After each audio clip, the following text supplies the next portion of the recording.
They want Crooked Joe out of the race. It's a shame the way they're treating him. যুক্তরাষ্ট্রের নবনির্বাচিত president Donald ট্রাম্পের বিরুদ্ধে stormy ড্যানিয়েলসকে ঘুষ দেওয়ার মামলায় 10 জানুয়ারি দণ্ডাদেশ ঘোষণা করা হবে। তবে একজন বিচারক জানিয়েছেন তাকে কারাদণ্ড দেওয়ার সম্ভাবনা নেই।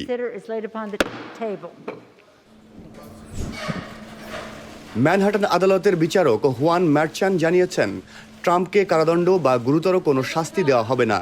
তিনি শর্তহীন মুক্তির সিদ্ধান্ত দিয়েছেন, যার মানে হলো ট্রাম্পকে হেফাজতে নেওয়া বা আর্থিক জরিমানা আরোপ করা হবে না। এটি একটি স্থগিত দণ্ডাদেশ যা তার বিরুদ্ধে শাস্তি হিসেবে কার্যকর হবে না। We will treat those people from January 6th fairly. মামলার অভিযোগ 2006 সালে স্টর্মি ড্যানিয়েলসের সঙ্গে ট্রাম্পের যৌন সম্পর্ক ছিল, যা প্রকাশিত না হওয়ার জন্য 2016 সালে $1,30,000 ঘুষ দেওয়া হয়। ট্রাম্প এই অভিযোগ বরাবর অস্বীকার করেছেন এবং দাবি করেছেন এটি রাজনৈতিক উদ্দেশ্যপ্রণোদিত একটি চক্রান্ত।